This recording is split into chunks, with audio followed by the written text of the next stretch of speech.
Ini bab apa yang diucapkan selepas tasyahud oleh seseorang itu. Dengan sanadnya Imam Abu Dawud meriwayatkan daripada Abu Hurairah, beliau berkata Rasulullah sallallahu alaihi wasallam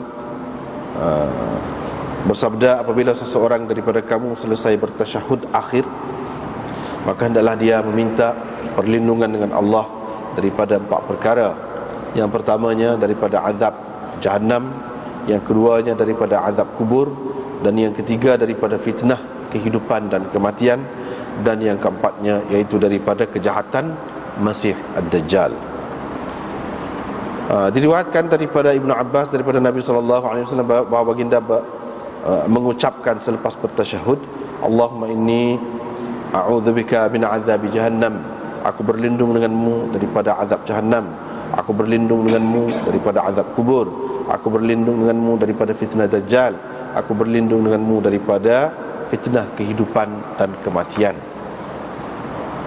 Dengan sanadnya Imam Abu Dawud meriwayatkan daripada Hanzalah bin Ali bahawa Mihjan bin Al-Adra' menceritakan kepadanya, katanya Rasulullah SAW pernah masuk ke dalam masjid. Tiba-tiba baginda mendapati ada seorang lelaki yang telah pun hampir selesai mengerjakan sembahyangnya. Ketika dia bertasyahud, dia berkata, dia mengucapkan begini, Allahumma inni as'aluka, ya Allah, aku mohon kepadamu, ya Allah, Tuhan yang Esa, As-Samad, As-Samad, Tuhan yang sempurna, dan sebagainya, nanti kita akan sebut makna dia. Alladzi lam yalid wa lam yulad, yang tidak beranak dan tidak diperanakkan. Wa lam yakul lahu kufuwan ahad, dan tidak ada sesiapa pun, sesuatu apapun yang menyerupainya. Aku mohon kepadamu apa? Agar engkau mengampuni dosa-dosaku, sesungguhnya engkau Maha Pengampun lagi Maha Mengasihani. Qala, perawi berkata, faqala, maka Nabi SAW bersabda, qad ghafara lahu, qad ghafara lahu, 3 kali. Sesungguhnya Allah telah mengampuninya, Allah telah mengampuninya. Bab ikhfa'it tasyahud, ini bab memperlahankan bacaan tasyahud. Dengan sanadnya Imam Abu Dawud meriwayatkan daripada Abdullah, beliau berkata termasuk di antara sunnah ialah diperlahankan tasyahud itu, ataupun seseorang itu memperlahankan bacaan tasyahudnya. Babul isyarati fit tasyahud, ini bab isyarat dalam tasyahud.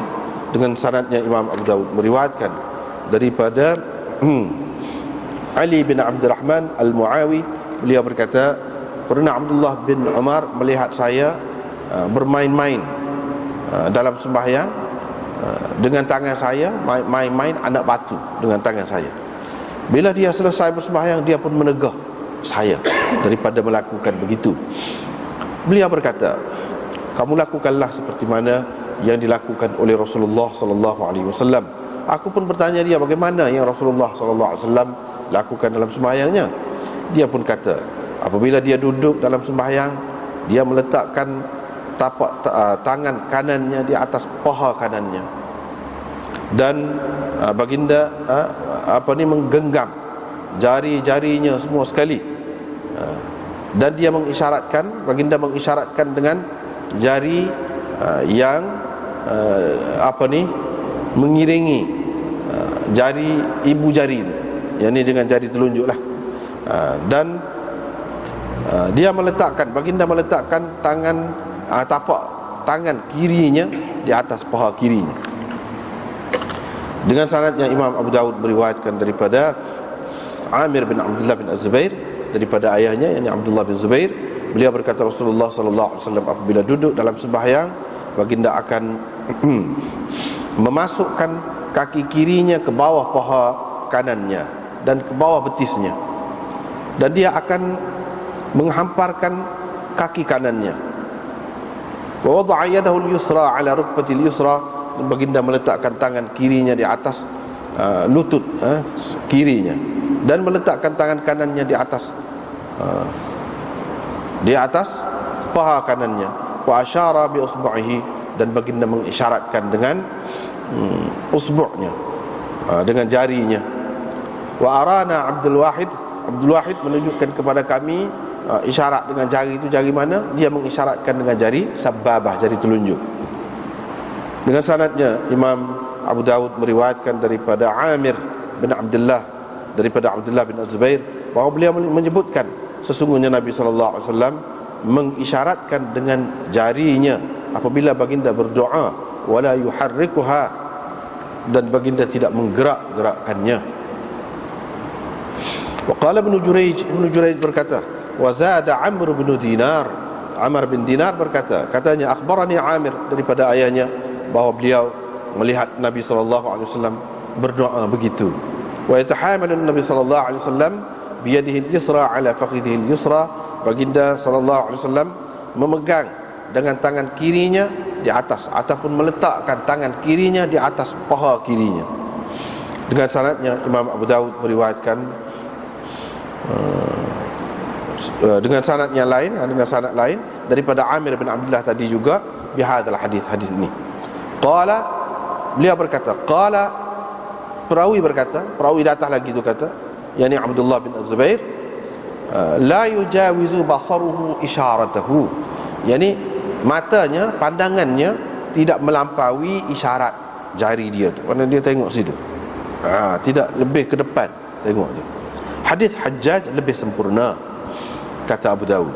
Dengan sanadnya Imam Abu Dawud meriwayatkan daripada Malik bin Numair Al-Khuzai daripada ayahnya, beliau berkata, aku pernah melihat Nabi SAW meletakkan lengan kanan di atas paha kanannya dengan mengangkat jari telunjuknya, qad hanaha syai'an, dicondongkan, dibengkokkan sedikit jari telunjuk dia tu.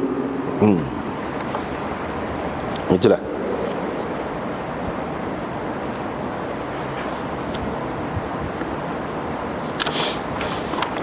Jadi bab mula-mula ni, apakah yang diucapkan selepas tasyahud, yang ni berupa ta'awudz ataupun doa dan lain-lain lagi. Yang dimaksudkan di sini ialah ta'awudz, yang selepas daripada tasyahud itu, siapa semua sekali lah selawat ke apa tu, lepas pada tu ialah apakah yang dia baca selepas tasyahud. Yang ni sebelum hak lain-lain, sebelum hak lain-lain, yang ni sebelum doa-doa yang lain. Dan yang dimaksudkan dengan tasyahud di sini ialah tasyahud akhir, seperti yang jelas di dalam hadis ini, idza faragha ahadukum min at-tasyahhudil akhir. Itu jelas maknanya hak akhir.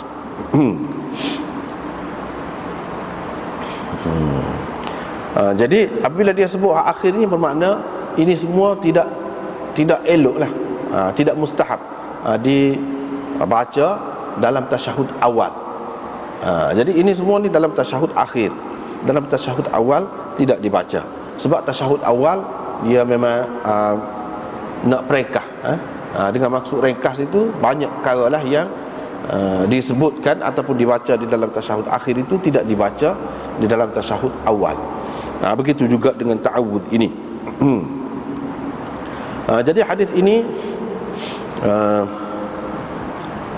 tidak sesuai lah dengan pendapat Ibnu Hazm dan sesetengah ulama bermazhab Zahiri yang mengatakan bahawa doa ni kena baca juga, wajib baca dalam tasyahud yang pertama juga, wajib baca.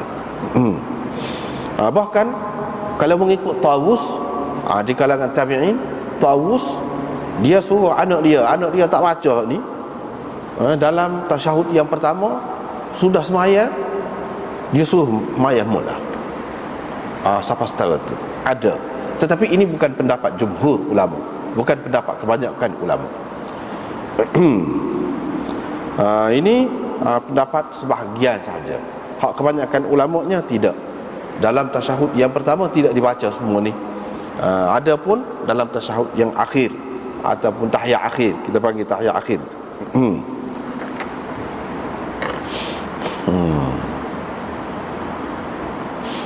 Jadi boleh dikatakan semua ulama lah mengatakan elok baca ni, Dan sunnah baca pada tasyahud akhir. Sunnah lah. Sunnah. Hak kata wajib itu ada juga, tetapi hak kebanyakannya kata paling tinggi sunnah. Sunnah. Mustahab, molek buat tu. Bukan sampai kepada peringkat wajib, yang ni sampai tak sah semaya, tidaklah sampai gitu. Gapo dia hak baca ni? Hak ni sebelum daripada doa-doa yang lain. Doa-doa yang lain tu seperti yang kita sudah bincang dah dulu, macam-macam lah bolehnya. Ada khilaf doa yang lagu mana. Itu selepas hak ni lah maksudnya. Jadi ini orang panggil ta'awudz. Ta'awudz, meminta perlindungan dengan Allah. Jadi ta'awudz ni selepas daripada hak selawat tu. Lepas tu ta'awudz, lepas tu baru doa-doa yang lain. Jadi ta'awudz ni yang Nabi SAW ajar di sini dalam beberapa hadis yang kita baca ni ialah daripada 4 perkara. Yang pertama daripada azab Jahannam, yakni siksaan neraka Jahannam. Jahannam tu mana neraka lah. Dan minta berlindung juga dengan Allah daripada azab kubur. Ini menunjukkan, hadis-hadis seumpama ini menunjukkan bahawa azab kubur itu ada. Azab kubur itu ada suku daripada azab neraka, suku berasingan. Sebab itulah dalam kitab kita ni, muka surat 312 bawah tu nombor 2 dia kata fihi itsbatuhu khilafan lil mubtadi'ah. Jadi dalam hadis ni menyabitkan adanya azab kubur itu. Ini berbeza dengan pendapat ahli bid'ah. Jadi hak kata tak ada azab kubur itu adalah ahli bid'ah. Ahli bid'ah, Mu'tazilah dan sebagainya, ramailah hak kata lagu tu. Tapi itu ahli bid'ah. Adapun ahli sunnah tidak. Azab kubur ini ada. Jadi orang yang kata tak ada azab kubur tu, dia menolak sekian banyak hadis yang sampai kepada peringkat tawatur, dan ini juga termasuk dalam akidah juga. Akidah juga. Walaupun akidah itu termasuk dalam furu' akidah, tapi akidah lah juga. Dan fitnah al-mahya wal mamat, fitnah kehidupan. Yang ketiganya, apakah yang dimaksudkan dengan fitnah kehidupan itu? Iaitulah macam-macam ujian lah. Ujian yang hak taksirnya, hak minta berlindung ni, ujian tu tentu kena ada. Ujian tu ada, mesti ada dalam dunia ni. Ujian yang mungkin kita tidak dapat menghadapinya, ataupun kita menghadapinya dengan cara yang tak betul, menyeleweng daripada kehendak Allah, kehendak agama. Itu minta berlindung daripada hal itu. Ujian tu ada belaka, mesti dah tu. Liyabluwakum ayyukum ahsanu amala tu. Tuhan buat kita ni untuk dia uji kita lah, siapa dia hak lebih moleknya dari segi amalan semasa hidup tu memang ada. Wa nabluukum bisyarri wal khairi fitnah. Tu memang ada. Tuhan uji dengan baik buruk kita tu ada. Tak boleh lari kalau selagi hidup di dunia ini. Tetapi hak maksud di sini fitnah. Fitnah ni yang menggugat, mencabar akidah kita, iman kita. Hak tu maksudnya. Satu. Yang kedua, ada juga yang mengatakan fitnah dunia ini yang berkait dengan hawa nafsu. Kita terlalu menurut hawa nafsu sehingga meninggalkan ajaran agama. Itu yang kedua. Yang ketiga, fitnah dunia juga hidup dalam kejahilan. Jahil. Siapa kemati tak pandai, tak tahu agama. Tak tahu agama. Tahu pun hak asas-asas, itu fitnah. Fitnah dalam hidup juga tu. Itu besar tu. Hak Nabi SAW ajar minta kita berlindung dengan Allah tu, fitnah lagu tu lah. Jahil tentang agama. Berlain reti sangat. Agama jahil. Dan kemuncak fitnah kehidupan ini ialah dia sebut sini wal'iyadzu billah, iaitu su'ul khatimah, mati dalam keadaan tidak baik. Tidak baik. Dan kemuncak hak tidak baik tu ialah mati dalam keadaan kufur, dalam keadaan kafir mati itu. Dan fitnah kematian pula Tadi kita kata hak dekat nak mati tu su'ul khatimah. Ada ulama mengatakan hak tu termasuk dalam fitnah mati dah tu, dekat nak mati tu. Ada ulama mengatakan dah itu fitnah dunia, tu fitnah kehidupan lagi tu. Selepas tu baru fitnah mati. Selepas tu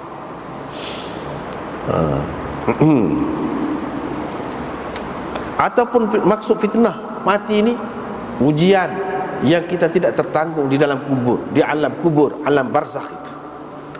Itu pun maksudnya fitnah kematian. Kita tak boleh jawab di situ. Fitnah kematian.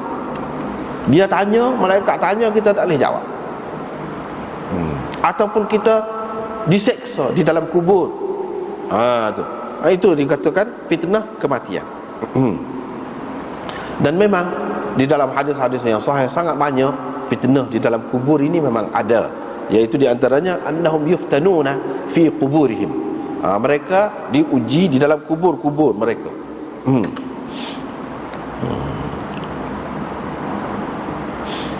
Fitnah syarril masihid dajjal, dalam riwayat Muslim syarri fitnatil masihid dajjal, bukan syarril masihid dajjal, tapi syarri fitnatil masihid dajjal. Dalam riwayat yang lain min syarril masihid dajjal, serupa dengan dalam Abu Daud ini. Kesimpulannya dajjal itu pun satu fitnah juga, satu fitnah juga. Jadi yang dia sebut-sebut ni semua ni berkait dengan agama belakang ni, hak berat lah, hak berat, fitnah yang berat. Dan fitnah ni menyebabkan seseorang itu tergelincir, terpesong dari segi akidah. Dari segi akidah dia, hak tu hak besar. Masih ad-dajjal, Dajjal apabila dia mari, tak kira lah hak besar tu ke, hak disebutkan dalam banyak hadis itu, ataupun Dajjal-Dajjal yang lain, semuanya penuh dengan fitnah. Dan apabila kita berhadapan dengannya, mungkin akidah kita tu jadi tergugat. Jadi tergugat. Jadi tergugat.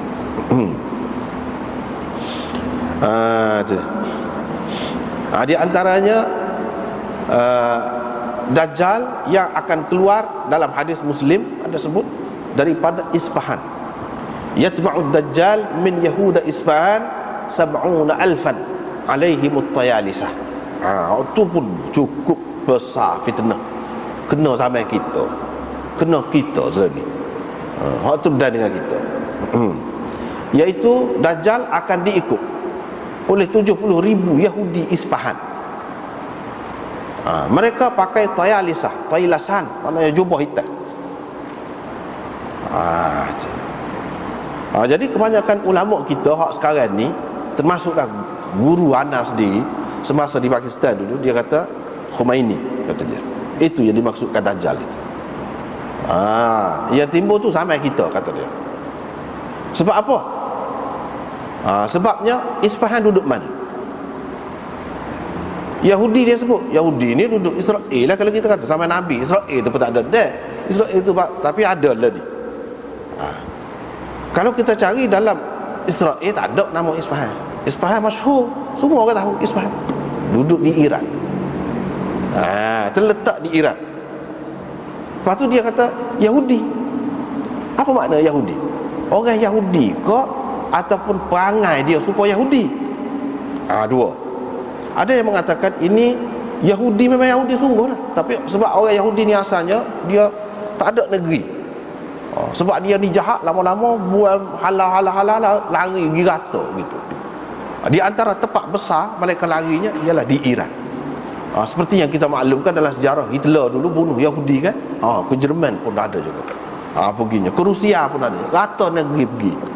Akhir sekali simpati ni, ni bapak dia Holland ini, Amerika dan British ni, dia bui situ Israel, biar Yahudi bertapak situ sikit dia bui. Lepas tu keluar dia nak kira lah. Jadi Yahudi dia sebut. Hak lebih munasabahnya iaitu cara Yahudi, amalan Yahudi, sikap seperti Yahudi yang menyelewengkan agama, merosakkan agama, mengubah agama, seperti mana orang Yahudi lah ubah ajaran Nabi-Nabi. Hak ni pun lagu tu juga. 70,000 mana 70 bilangan kau? Seperti mana biasa ulama-ulama mengatakan, kalau 700, 7,000 dia menunjukkan banyak, ramai. hak mengikut. Alaihi tayalisan ialah jubah khusus yang berbeza daripada jubah orang Arab. Berbeza daripada jubah orang Arab. Biasanya hitam warna dia. Cuba kita perhati, semua tu ada berlaku. Ada dah ayat dalam hadis. Hadis Muslim dalam bab Dajjal. Hujung Muslim ada sebut. Itu berapa ramai orang keliru. Hak jadi sesak gitu. Apabila kita rayak ni Syiah ni tak betul ni, dia maki sahabat, dia kafir sahabat, ramai di antara kita ni bukan orang luar, kita ni pun sudah kena tu. Orang-orang alim pun dia kata tak apa, tu tidak akidah. Dia kata lagu tu. Jadi kafir sahabat tu tidak akidah. Jadi kalau sahabat kafir pun tak apalah, boleh terima. Pasal apa? Ni nak melerah ni. Jadi sahabat tu sanggup ke tepi. Pasal apa nak melerah ni? Tidak fitnah lagu tu. Tidak rosak. Rosak tu kalau sahabat kafir, mana Quran ni sahabat bawa, mana orang kafir lah bawa. Lepas tu pun bawa Syiah tu bukan setakat sahabat-sahabat biasa ni, pakai Sayyidina Abu Bakar tu dia kafir, Sayyidina Umar. Jadi kalau lagu tu macam mana kita nak yakin dengan Quran, dengan hadis yang ada ni, semua sahabat-sahabat riwayat? Tak boleh pegang dah lah. Dah kafir, dah jahat, memang dia percaya lagu tu. Kita tak saya dengar macam molek semacam Khomeini, Iran tu kerajaan Islam semacam, contoh negara Islam semacam. Lepas tu kan kalau kita tanya lebih, dia kata tu masuk dalam OIC, menunjukkan terima Islam. Itu bukan menentukan akidah orang betul ke tak betul. Masuk dalam OIC juga apa tu, tu boleh pergi ke Mekah, ke Arab Saudi pun. Itu bukan menentukan. Dia tak faham lagi masalah akidah ni. Kita tengok, bukan main fitnah tu. Berapa ramai duk terima tu. Jadi konsep negara Islam pun tak tahu ke mana dah. Hak duk berjual politik pun tak tahu ke mana dah politik tu. Politik Islam tu kena akidah dia tu orang Islam, barulah negara Islam. Kalau tidak nak jadi lagu mana? Tak boleh. Situ lagi tak kena dah. Ada akidah dia tu lagu mana? Akidah fitnah. Zaman akhir ni dalam kitab-kitab tu di Azhar mana pun macam tu. Bila sebut mazhab-mazhab, salah satunya mazhab Ja'fariyah, mazhab Imamiyah sebut. Jadi maknanya Islam lah dia. Apa yang Imam Nawawi dulu sebut tak mau Syiah, tapi dia tolak, tak betul, karu, bid'ah. Dia kata tak ada, dia sebut sekali dengan mazhab-mazhab, molek-molek sebut cara molek tak ada. Imam-imam hak dulu, hak besar-besar, hak hebat-hebat, mana ada. Tiba-tiba mari kemudian ni selepas ada Darut Taqrib molek. Wah, mari belakang bubuh hak Khawarij lah dalam fiqh. Jadi mana hak ni fiqh Islam juga. Tak kena tu. Dia akidah dulu, baru boleh kita berdamai atas hak lain. Kalau tidak tersedar ayat lah. Akidah dulu. Situ. Sebab tu tak boleh pergi. Tengok, tertipu kan? Tidak fitnah tu. Fitnah yang lagu ni umum, lagu ni Dajjal lah. Fitnah lagu ni. Itu sifat dia ada. Hak Nabi raya. Sebab itu dia suruh minta pelindung. Kita tak faham-faham lagi. Berapa dia Dajjal, dia ingat Dajjal besar ni. Padahal Nabi SAW kata dah akan keluar, tidak akan kiamat berlaku. Kalau selagi tidak keluar 30 Dajjal kadzabun kulluhum yaz'umu annahu nabi. Semuanya mendakwa dia jadi nabi. Semua dakwa jadi nabi. Termasuklah Mirza Ghulam Ahmad Qadiani, gapo semua tu. Yalah dah tu. Berapa ramai orang sesat ke dia. Dia ngaku jadi nabi. Khomeini ngaku jadi nabi ke tidak? Tak. Tapi dia ngaku dia jadi naib imam. Hak tu benda yang kita tak tahu. Naib imam tu supaya imam, sebab mengikut Syiahnya imam dia, imam 12 tu supaya nabi. Dapat wahyu, maksum, ada mukjizat dan macam-macam supaya nabi. Dia dakwa dia tu naib imam. Naib imam ni mengikut akidah orang Syiah lah ni supaya imam. Tidakkah bermakna dia telah merampas tu sifat-sifat nabi tu, keistimewaan yang ada pada nabi tu? Sudah dah. Pada hakikatnya dakwa jugalah tu.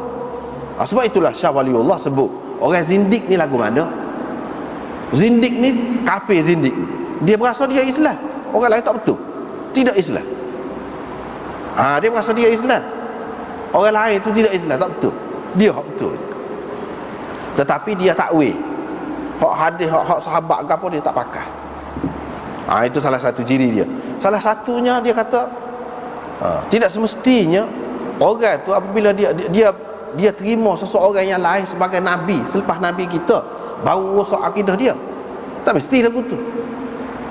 Misalnya ikut satu orang yang dakwa jadi nabi, tak mesti lagu tu. Kalau tidak dakwa jadi nabi pun, kalau pada orang tu didakwa ada sifat-sifat nabi, serupa juga, jadi zindik juga. Zindik juga. Itu kafir zindik orang panggil. Kafir zindik ni dia tidak pura-pura. Kalau munafik tu kafir juga, dia pura-pura. Luar ni semaya, tapi sebenarnya hati dia tak percaya. Hak ni dia percaya cara dia. Hak tak betul, tidak mengikut sunnah, tidak mengikut sahabat. Itu zindik jadinya. Sebab apa? Akidah bukan-bukan tu ada pada dia, tapi dia dakwa dia Islam. Itu orang panggil kafir zindik. Jadi fitnah Dajjal ini besar. Dajjal di sini dengan maksud jenis Dajjal. Jenis Dajjal ni dia akan merata pergi. Masih tu rata pergi, siapa belaka. Memang fitnah cukup besar. Ni fitnah besar ni. Ramai keliru, bukan orang biasa. Orang alim pun keliru. Dia tidak faham sebab dia tidak tahu Syiah. Dia tak tahu Syiah, dia nak baik dengan Syiah. Sebab dia tidak tahu Syiah tu setara mana. Kalau lek jadi sebuah luar negeri, lama-lama lagu tu. Tengok di Lebanon jadi apa? Tengok di Iraq jadi apa? Tengok di Pakistan jadi apa? Tidak akan ada kebaikan. Syiah tu ada dalam masyarakat, tidak akan ada kebaikan. Di mana saja mesti ada bala. Tak ada pasal. Tidak ada persaudaraan kata apa ni untuk satu, itu dakwah saja. Tidak akan berlaku. Tak pernah ada dalam sejarah. Kalau orang tidak cuba belajar daripada sejarah, kena pula. Itulah yang kita kata, kena belajar daripada sejarah. Tak ada satu pun sejarah kalau ada Syiah jadi tenang, tak ada. Cuma tengok dalam sejarah. Hak ni depan mata kita tengok. Tak ada, tak boleh pergi. Sebab apa? Sebab hakikatnya dia tidak Islam, tapi dia mengaku Islam. Dia nak buat semua ni hadis-hadis kita ni, semua ni tidak betul. Apa tu? Jadi lagu mana?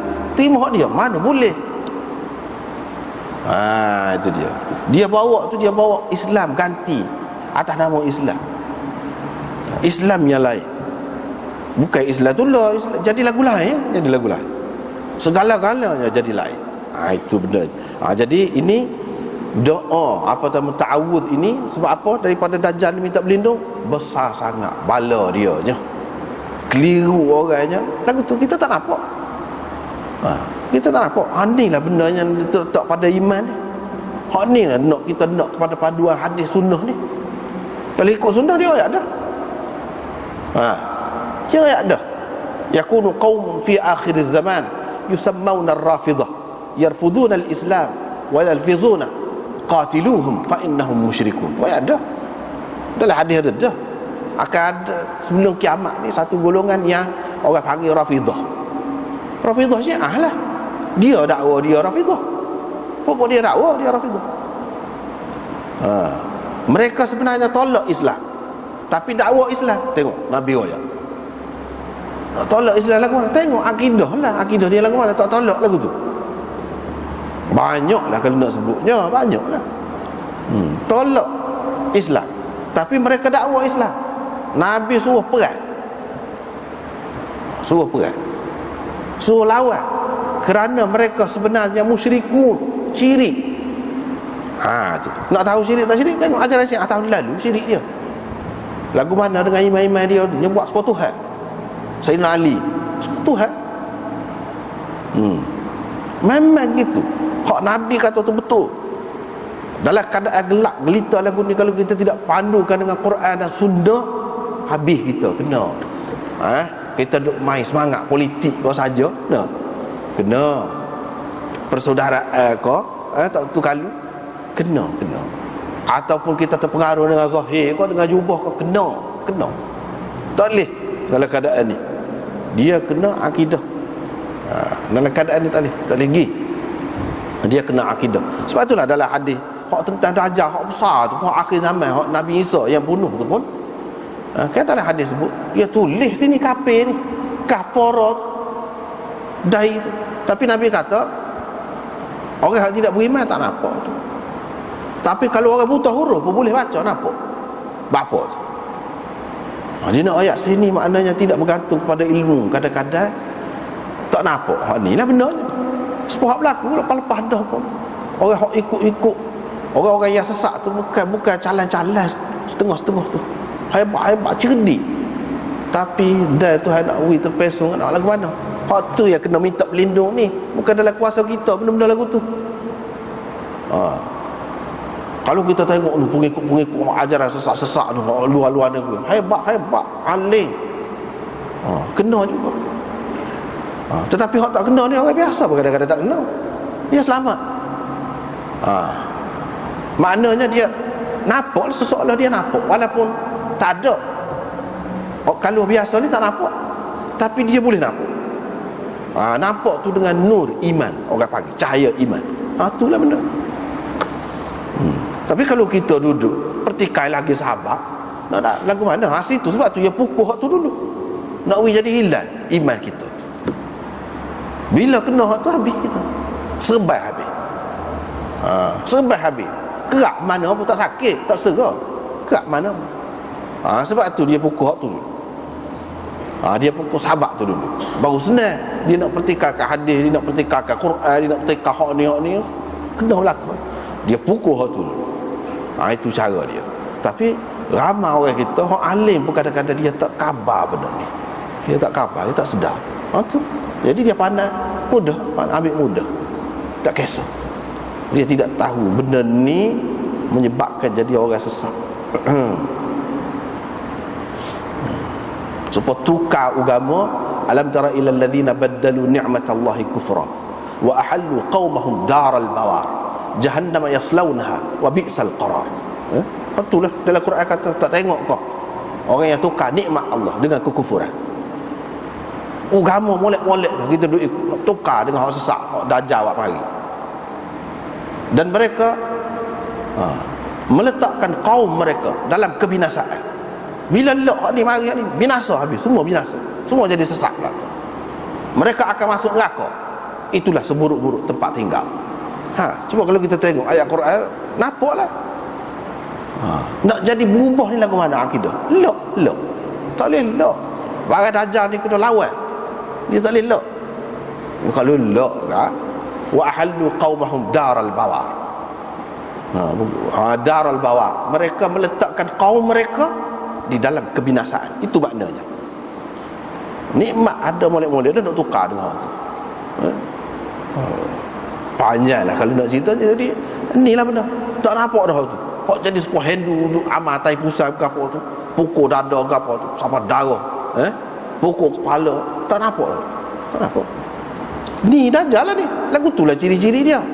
Tak molek pun comel semacam. Lagu tu lah cara dia. Kita tak faham lagi. Gapo dia lebihnya? Teruk lagu tu nampak ajaran boleh terima semacam. Tak apa. Takwil lagi. Tu hak sesat tu. Hak sesat tu. Jadi hak dia terima ni tidak sesat. Lagu mana hak tu? Tak buat apa lagu tu. Lepas tu kata pelik. Dia jadi dah kena bius otak. Lagu tu lah. Sebab tu kita kata dah. Kalau dah kena bius, tak apa berlaku. Lah mana-mana tak apa. Tak masuk akal tu. Boleh menikah dengan orang Tino. Sebanyak mana nak menikah Tino pun bini orang pun boleh. Muta'ah dengan orang. Masuk akal?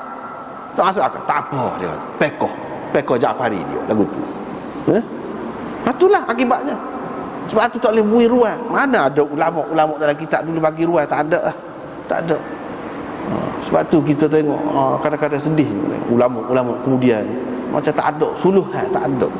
Tak ada lampu jalan meraba-raba. Sepuh jahil juga. Kalau tengok ulama dulu tak ada. Mudah-mudah dia nak kena. Dah. Ni dah kalau doktor sendiri pun kena wabak juga. Hak lain. Lagu mana nak harap. Itulah beratnya fitnah Masih Dajjal. Sebab itulah Nabi SAW ajar kita biar berlindung dengan Allah. Sebab berat. Lepas tu riwayat daripada Ibn Abbas daripada Nabi SAW, beliau Nabi SAW baca selepas tasyahud, Allahumma inni a'udzubika min azabi jahannam Sebab tak ada juga. Cuma hak ni lagu ni lah lafaznya. Tadi berlindung daripada 4 perkara daripada gini. Kalau nak kata lagu mana? Lagu ni lah. Allahumma inni a'udzubika min azabi jahannam wa a'udzubika min azabil qabr wa a'udzubika min fitnatid dajjal wa a'udzubika min fitnatil mahya wal mamat. Itulah yang dibaca. Jadi sebab benda-benda lagu ni ialah kadang-kadang kita tidak mampu, tak gerak. Nak sedih, dia kena dengan pertolongan Allah. Minta tolong dengan Allah. Seterusnya riwayat daripada Mihjan bin Al-Adra', dia menceritakan dia masuk, Rasulullah masuk dalam masjid. Dia dapati ada seorang lelaki sudah nak selesai dah sembahyang. Dia bertasyahud lah, mana duduk tahiyat akhir. Dia pun kata, Allahumma inni as'aluka ya Allahul ahadus samad alladhi lam yalid wa lam yulad wa lam yakul lahu kufuwan ahad. Aku minta engkau ampunkan dosa-dosaku. Innaka antal ghafurur rahim. Dia kata gitu. Nabi SAW pun kata, Allah telah mengampunkannya. Allah telah mengampunkannya. Gitu. Jadi 3 kali kata gitu. Jadi hak ni pun molek juga yang kita baca. Allahumma inni, lepas tadi baca hak ni pula. Allahumma inni as'aluka. Walaupun asal dia tidak Nabi kata, sahabat kata, tapi Nabi akui, itu takrir daripada dia. Takrir, pengakuan daripada Nabi SAW. Bolehlah. Sebab ada kalanya sahabat baca, Nabi pada tu tak akui. Jangan kata lagu tu. Itu pentingnya. Zaman sahabat ni dia dalam keadaan lagu itulah moga hukum tu duduk tengah timbul pada masa tu. Jadi ada hak Nabi SAW tetapkan, akui, betul, molek hak tu. Jadi setengah-setengah orang yang tidak faham, dia kata ibadat ni kita boleh buat sendiri. Tengok sahabat tu, tengok dia buat sendiri, Nabi tak ajar, dia buat sendiri. Dia kata lagu tu, dia tak faham. Hak ni Nabi akui lain ceritanya. Berapa banyak hak dia sahabat baca tak kena, Nabi tegur. Tak apalah pada masa tu. Lepas tu kalau kemudian kita nak tahu mana betul ke tak betul, sebab dia nak tegur. Sebab tu tak boleh. Setakat ada sudah. Setakat ada. Baru ni minggu lepas kita sudah jumpa dah kan, Imam Nawawi kata tak boleh kata warham Muhammadan, tak boleh. Padahal molek makna dia, tak boleh. Sebab apa tak ada hadis kata dia. Maknanya kena ikut setakat ada. Imam Nawawi pun kata lagu tu, kalau baca juga bid'ah kata dia. Bid'ah. Kita kata apa? Nak molek kan? Doa biar Tuhan rahmati. Sebelum pada tu, assalamualaikum ayuhan nabi wa rahmatullah wa barakatuh. Wa rahmatullah. Ada dah. Tak boleh. Ada tu tak apa sekali. Ada tu. Tapi nak tambah-tambah diri tak boleh. Itu dia.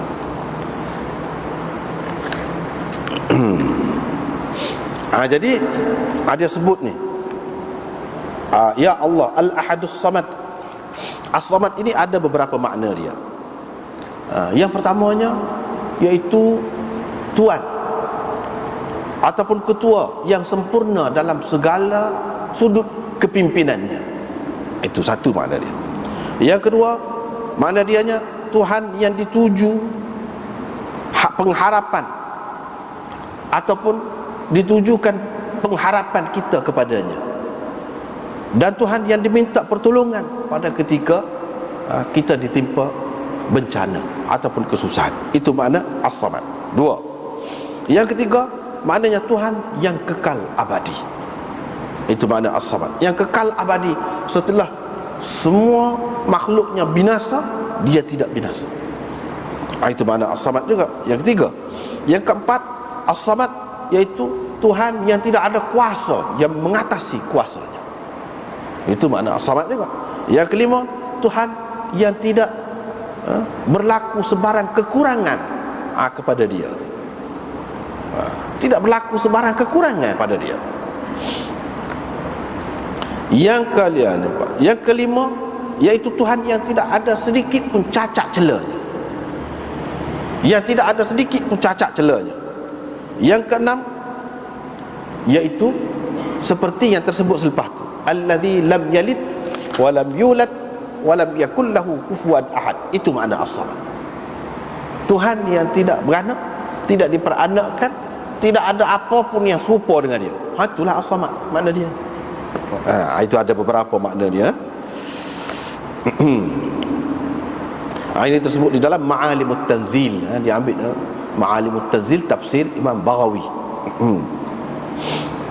Nabi SAW kata dia sudah diampun dah. Sudah diampun dah. Tuhan ampun dah dia. Tuhan ampun dah dia.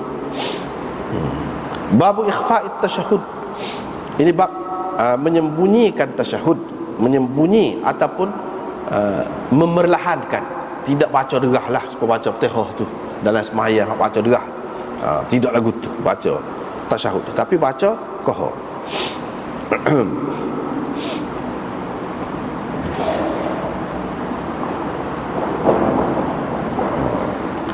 Di sini dalam riwayat dia sebut minas sunnah, termasuk dalam sunnah. Apabila dia dalam hadis ni ada sebut gitu minas sunnah, maksudnya sunnah Nabi SAW. Inilah mengikut jumhur ulama hadis. Kalau kata minas sunnah, maksudnya sunnah Nabi SAW. Walaupun ada juga yang mengatakan boleh jadi juga sunnah tu maksudnya sunnah sahabat, boleh jadi juga. Tetapi jumhur ulama mengatakan kalau lagu ni maksudnya sunnah Rasulullah SAW, iaitu perlahankan tasyahud, tidak baca derah. Tidak baca derah. Dalam sembahyang hak baca derah tu ke ataupun baca qahar belaka. Tasyahud tu. Tahiyat tu lah. Tahiyat tu baca qahar belaka, doa ke gapo ke semua qahar belaka. Pada ketika tu. Dan ini adalah sesuatu yang diijma'. Bukan hadis ini saja, banyak lagi hadis-hadis yang lain. Adapun hadis ini dia ada khilaf ulama. Ada yang tak sepakai hadis ini. Sebab ada Ibnu Ishaq tu, Syiah itu. Yang keduanya ada Yunus, bawah pada Ibnu Ishaq. Setengah ulama dia pertikaikan Yunus itu, Yunus bin Bukair. Sebab itulah kita tengok dalam kitab ni 315 ni, Ibnu Ma'in kata thiqah. Tapi Nasai kata dhaif. Abu Daud kata laisa bi hujjah, tidak hujjah, tak boleh nak pegang dengan dia ni. Kalau riwayat dia tak boleh pegang. Dia ambil kalam Ibnu Ishaq, dia hubung jadi macam hadis, nampak? Kata dia ni riwayat. Jadi makna tak sedap lah. Ibnu Ishaq tu seperkara dah, hak bawah pada dia tu pun tak sedap juga. Bukan semua terima juga. Tetapi yang orang duduk pakai, tidak pakai dengan hak ni, hak lain banyak lagi. Dalam kita hadis hak lain banyak lagi. Apa dia nak ayat ni pun ada juga. Saluran itu banyak. Saluran itu banyak. Itu tujuan Imam Abu Daud. Bukan dia nak ayatnya hak dia mari ni semua tinggi belaka tarah dia, sahih belaka. Dah. Supaya juga dalam Tirmizi pun lagu tu juga. Dia tidak bermaksud dia tulis kitab tu nak kumpulkan hadis-hadis yang disepakati oleh ulama tentang kesahihan dia. Tidak gitu. Bukan gitu maksudnya. Sebab itu dia sendiri komen, dia kata hadis ni tidak sahih. Dia kata. Padahal dia mari dalam kitab ni. Dia nak ajar kepada kita, nak ayatnya sesuatu perkara tu, amalan kita ni banyak saluran sampai kepada kita. Ada saluran yang kemah, ada saluran yang tidak kemah. Ada macam-macam. Jadi hak saluran hak tak kemah ni ada kalanya sesuai juga, serupa juga dengan hak kemah. Macam ni. Babul isyarati fit tasyahud. Ini bab isyarat dalam tasyahud. Riwayat ini dia, Imam Abu Daud ambil daripada Ali bin Abdul Rahman Al-Muawi. Kita tengok situ. Al-Muawi dalam Taqrib dia kata dengan fathah mim dan muhmalah khafifah, yakni Ma'awi, dia baca gitu. Al-Madani thiqah. Tetapi Sam'ani berkata dalam Ansab, Sam'ani dalam Ansab, dia luahlah ilmu ni. Dalam kitab-kitab hadis ni satu bab, dia ada bab ansab, satu bidang. Ansab tu hak mana seseorang perawi belakang dia tu ada misalnya Al-Muawi, Al-Madani, As-Sijistani. Berapa orang dia? Hak lagu ni ada nisbah lagu ni. Berapa orang? Di kalangan ulama ni berapa orang? Di kalangan perawi ni berapa orang yang menggunakan nisbah lagu ni?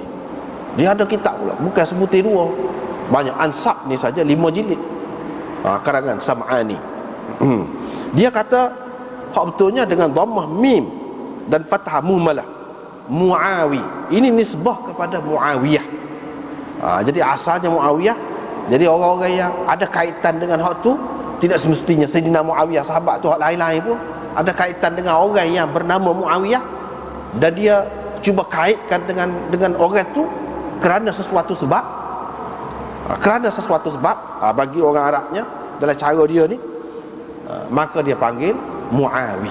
Sebab itu dia kata nisbah kepada Muawiyah. Mereka ni ramai. Di antara mereka ialah Ali bin Abdurrahman Al-Muawi, iaitu dinisbahkan kepada Bani Muawiyah bin Malik bin Auf bin Amr bin Auf, iaitu satu pecahan keluarga Ansar ni, Aus. Jadi anak beranak dia tu lah, keturunan tu, anak beranak tu. Bukan Muawiyah, Sayyidina Muawiyah tu tidak. Jadi anak cucu dia ni, dia nisbah kepada Muawi. Mana-mana anak-anak dia Muawi belakang. Itu cara orang Arab. Sudah jadi budaya dia lah. Begitu. Kita tidak lagu tu. Sebab tu kita tak berapa-apa. Misalnya kita kata dalam satu keluarga tu banyaklah keturunan ni, siapa tu ada belakang, tapi bawah ni hak dipastikan, diketahui dalam keluarga ni jadi berubah, jadi baik-baik, jadi orang berilmu. Startnya start mana? Misalnya kita katakanlah nama start hak tu, datuk dia tu Yusuf. Misalnya kita kata Yusuf, tok dia tu Yusuf. Yusuf tu lah start buat perubahannya dalam keluarga ni. Jadi berilmu, ngaji lah. Sebelum pada tu tidak.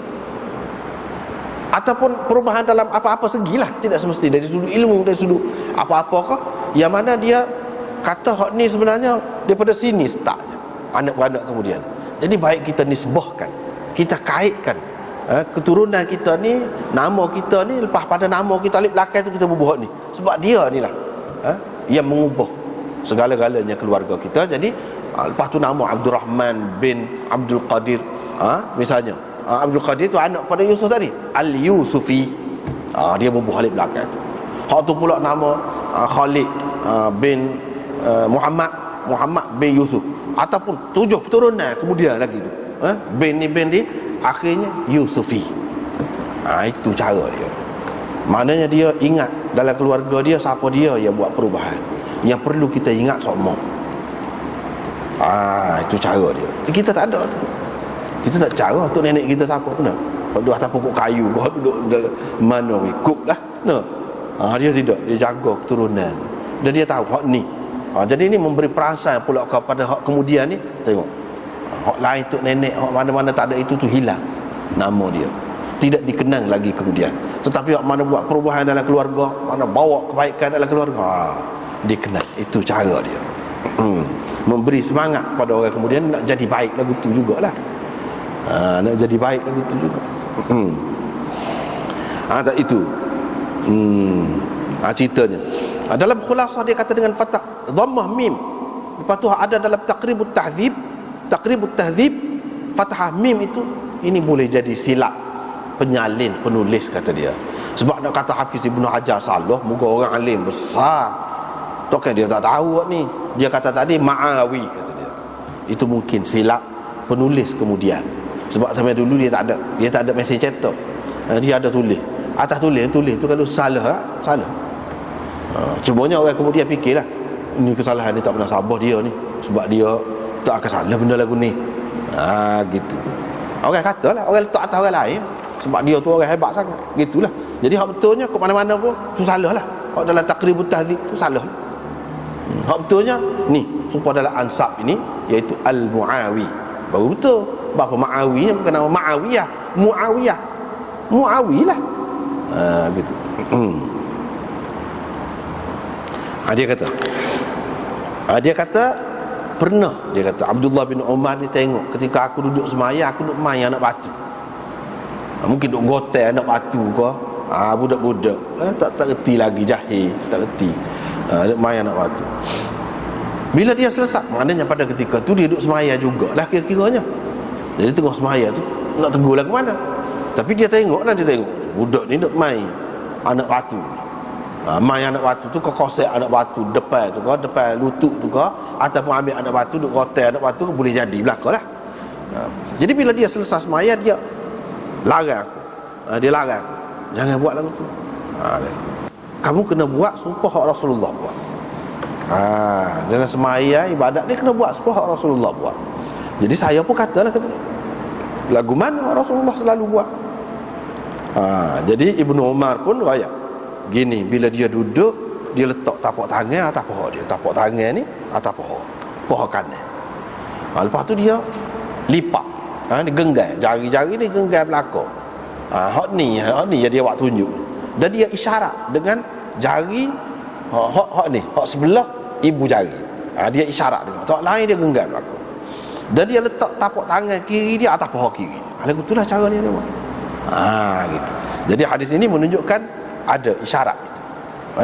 Isyarat pada ketika tasyahud tu kan, ada isyarat dengan jari telunjuk tu ada.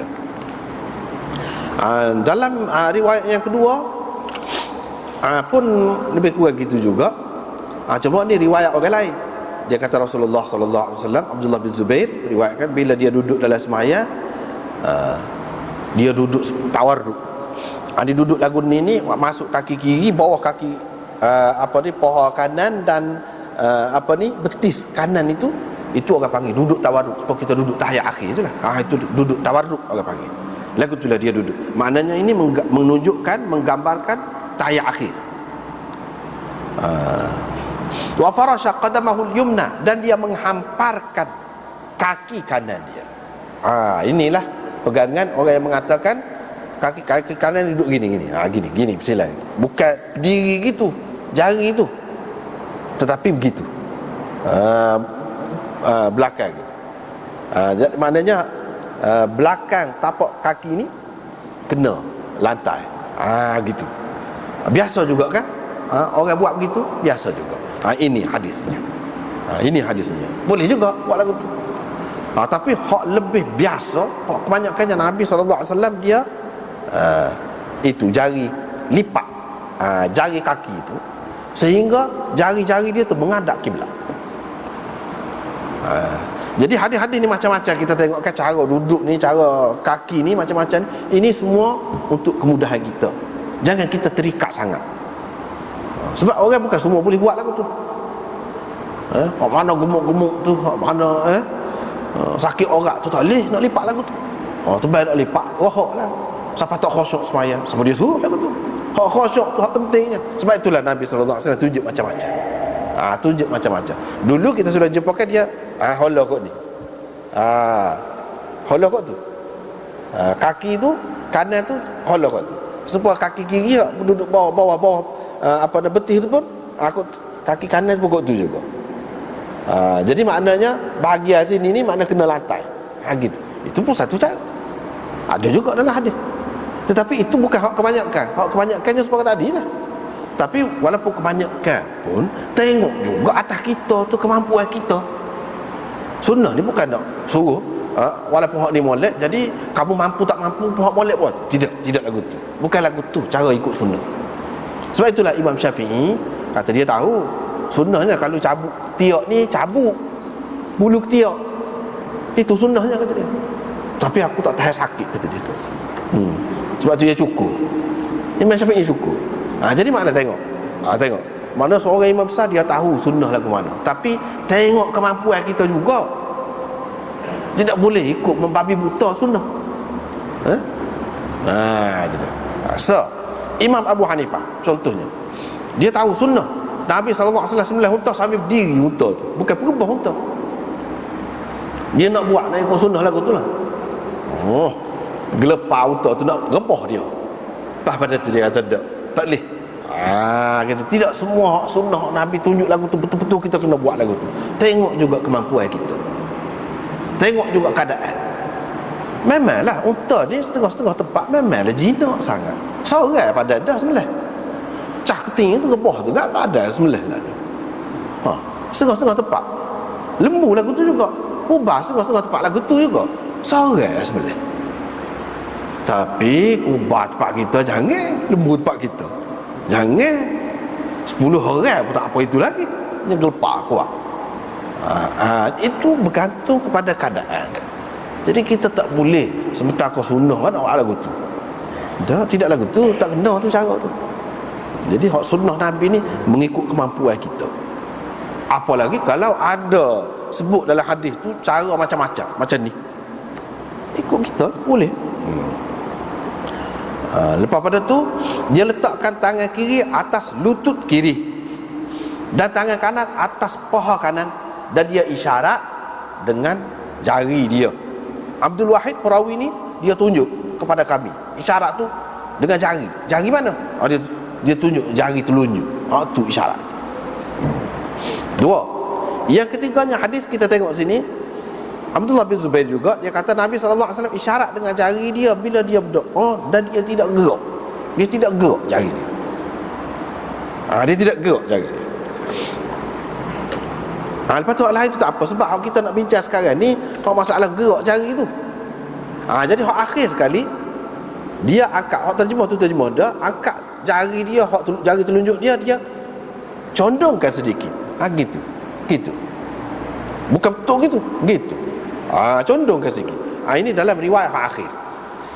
Jadi kesimpulannya, ini pun satu khilaf banyak juga ni masalah isyarat dalam tasyahud, banyak khilaf juga. Walau bagaimanapun ia adalah satu sunnah Nabi SAW, yang mana kebanyakan ulama, umumnya ulama di mana-mana terima. Terima hak ni isyarat. Sebab apa? Ia sabit berdasarkan hadis-hadis yang sahih dan terang. Jadi tidak boleh kita tinggalkan hadis-hadis ini kerana ada beberapa pendapat daripada setengah-setengah kalangan itu. Kita tak patut tinggal.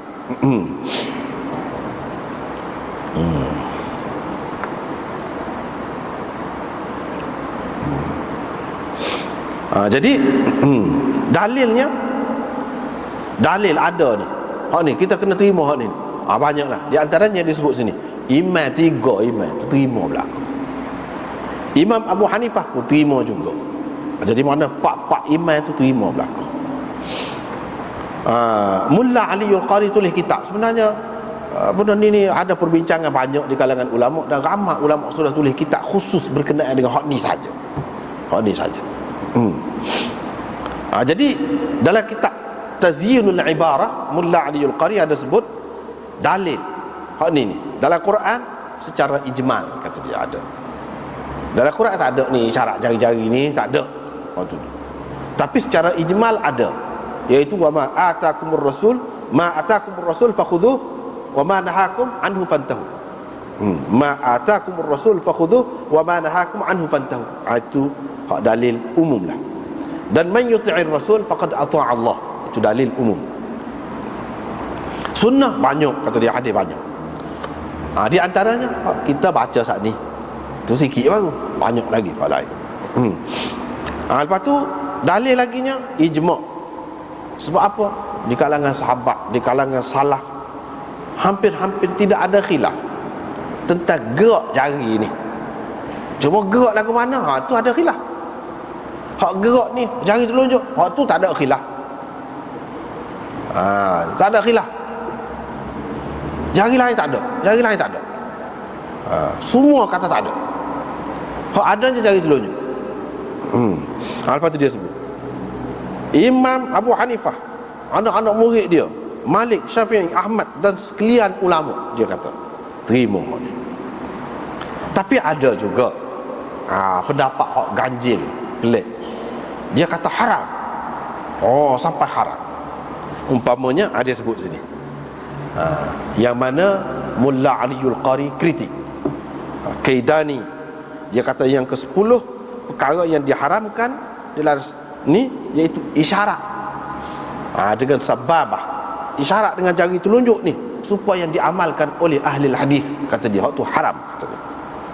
Mulla Aliul Qari kata ni silap besar ni, kesalahan ni teruk ni, kata dia. Ni puncanya kejahilan, kata dia.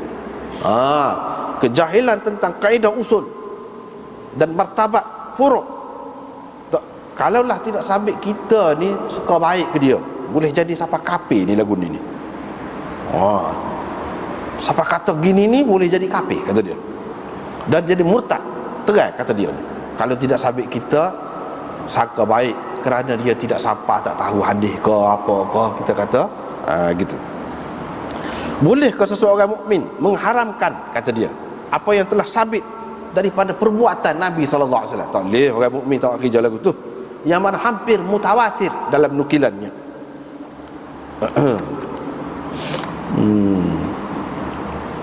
Gitulah. Jadi di sini dia tidak ada sebut cara dia tu. Tetapi dalam kitab Ma'arifus Sunan, kita nak buka pun panjang juga ceritanya ni. Dalam kitab Ma'arifus Sunan dia ada sebut cara-cara dia. Jadi secara umumnya kita boleh sebutlah Imam Syafi'i dia kata gerak.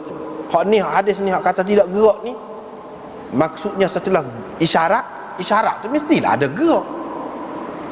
Tak kata ada gerak lah. Lepas pada tu tak ada gerak. Gitu. Jadi dia kata mana? Asyhadu an la ilaha illallah. Asyhadu an dia apa ni? Mula-mula duduk gitu kan, tunduk tu. Asyhadu an la ilaha illallah. Bila kata illallah, akak. Bila akak tu tak gerak lah, senyap situ. Sampai sudah.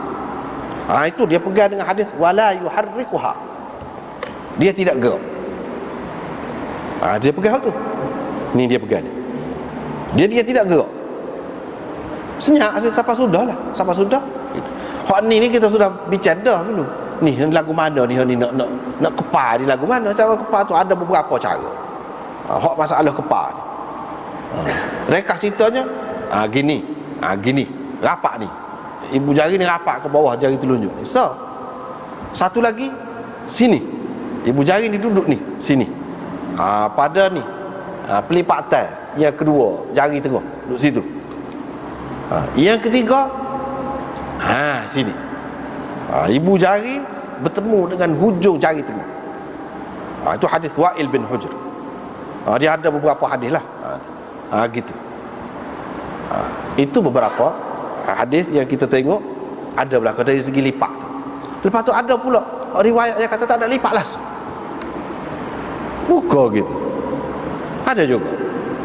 Tetapi ini tidak ramai hak mengikut. Dalam mazhab Hanafi ada amalkan begini. Walaupun ada hadis tidak sebanyak hak kepar tadi tu, hak genggam tadi. Tak sebanyak. Maknanya dia gini, bila siapa isyarat dia isyarat lah dengan jari ni. Isyarat. Gitu. Dan dia isyarat.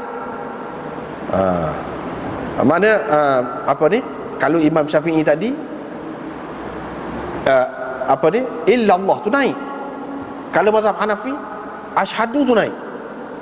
Asyhadu an la ilaha illallah tu turun. Illallah tu turun. Bila turun tu tak gerak dah lah. Tu senyap situ lah. Itu dia kata tidak gerak tu. Hak mula-mula tu gerak isyarat. Kan isyarat mestilah ada gerak. Kalau tidak isyarat ke dia. Lepas turun tu tak ada. Senyap situ. Itu Imam Abu Hanifah. Jadi boleh jadi genggam, boleh jadi buka gitu. Turun tu kan ada lah. Gitu. Lepas pada tu Imam Ahmad tidak, dia kata gerak sama. Dia pegang hadis hak ni la yuharrikuha. Ada hadis yuharrikuha, bukan la, tak ada la. Nabi SAW pada ketika bertasyahud itu yuharrikuha, dia gerak tu ketika mana? Bila dia menyebut nama Allah. Bila ada Allah, Allahumma salli ala Allah. Asyhadu an la ilaha illallah. Allah. Bila ada Allah. Ataupun dhamir yang kembali kepada Allah. Muhammadan abduhu, hu tu siapa dia? Allah. Wa rasuluhu, Allah. Gerak. Setiap Allah gerak. Gerak. Itu Imam Ahmad. Imam Malik dia kata gerak ni kanan kiri. Gitu. Gerak gitu. Gerak tu mana? Ada ni dalam kitab Ma'arifus Sunan dia sebut. Ada riwayat sebut dia condongkan ke kanan dan ke kiri. Gitu. Ada riwayat lain pula pusing. Maknanya boleh berlaku. Maksudnya gerak lah. Tetapi ada juga setengah-setengah ulama macam Syekh Ahmad Sarhindi, yang di India dulu orang kenal dia sebagai Mujaddid Al-Fistani. Abad ke-12 dia Mujaddid. Dia kata semua ni tak ada. Tak payah isyarat, kata dia. Sebab apa? Hadis ini muttarib, tak tetap, kadang gini, hak mana sah ni, kata dia. Sebenarnya hak asalnya tak ada, dia senyap gitu. Dia pegang gitu pula. Tapi pendapat ulama lain-lain, termasuk anak dia sendiri, anak dia alim besar juga, tulis kitab, dia tak terima hak ayah dia. Anak murid dia hak lain tulis kitab juga, dia tak terima hak tok guru dia. Sebab apa? Sebab hadis banyak sangat. Jadi kalau hadis ni tidak tetap, kadang gini, banyak, bukan sah hadis ni, hak lain-lain banyak lagi. Misalnya tasyahud, hak ni tasyahud lagu ni, hak ni tasyahud lagu ni, jadi kita tak tasyahud lagu gitu. Sedangkan kita boleh pakai kan tasyahud banyak, mana kita boleh pilih lah mana-mana, boleh mana-mana, moga ada. Sepatutnya kalau kita pakai gitu kan senang, boleh pilih. Ketika ni kita nak pakai lagu ni, ketika ni kita nak pakai lagu ni, pakai mana-mana pada belakang, tak apa. Tapi kita sudah sebut dah tadi, mazhab tu lagu tu lah, mazhab tu. Jadi apa sebab? Dari segi hikmat dia kata hak ni isyarat, asyhadu alla, hak lain tu senyap. Bila illallah, tu kita akal, itu yang kita akui. Hak lain tak ada, kita senyap lah. Kalau bila kata illallah, akal, hak tu maknanya kita terima, Allah saja, hak lain tak ada. Sebab tu dia kata ketika tu. Tapi sebenarnya dalam hadis yang sahih, yang terang, tak ada gerak ni ketika mana, tak ada. Itu pendapat ulama. Pendapat ulama, ijtihad mereka, dia duk fikir tengok ni, ni kata lagu ni, dia kata lagu ni, tu jadi khilaf. Dalam hadis yang terang, pada ketika ni akak, pada ketika ni jatuh, tak ada. Cuma dia sebut isyarat, dia gerak, gitulah. Paling tingginya gitu. Jadi itu kalau Syafi'i. Kalau orang Hanafi, asyhadu, maknanya gini, makna tolak. Asyhadu alla ilaha illallah, tu maknanya hak tu kita terima, isyarat.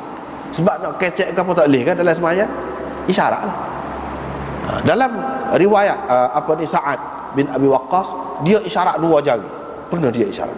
Nabi SAW kata ahid, satukan, sebab itu isyarat kepada tauhid. Jadi daripada hadis itu kita faham isyarat ni sebenarnya nak menyabitkan tauhid. Jadi tauhid ni di mana? Situlah ijtihad ulama. Tauhid tu illallah tu lah hak sahnya. Tu masing-masing dia letak situ, pada kebanyakannya dia kata situ. Supaya juga kalau Imam Ahmad dia kata setiap kali sebut Allah, tidakkah Allah tu satu? Esa. Ada gerak juga, isyarat juga. Situ juga pergi. Dia isyarat kepada tauhid. Dan mengikut ulama lah, ni tidak dalam hadis. Mengikut ulamanya dia jari ni dia orang dia tu bersambung dengan hati. Bersambung dengan jantung, bukan hati, jantung. Jadi bila kita buat gini, dia lebih menguatkan lagi pengakuan kita.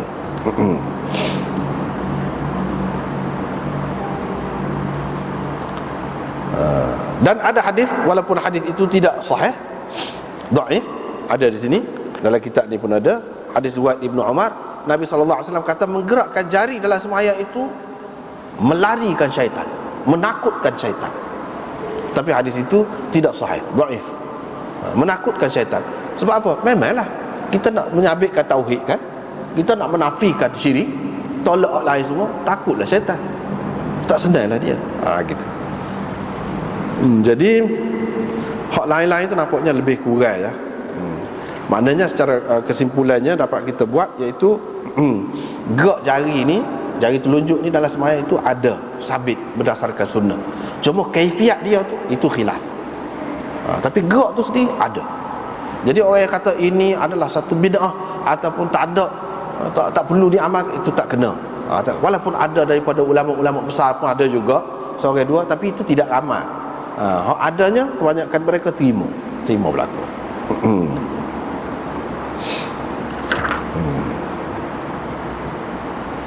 Jadi hak lain-lain itu lebih kurang babu karahiyatil i'timad 'ala al-yad fi shalah, sekat itulah wallahu a'lam.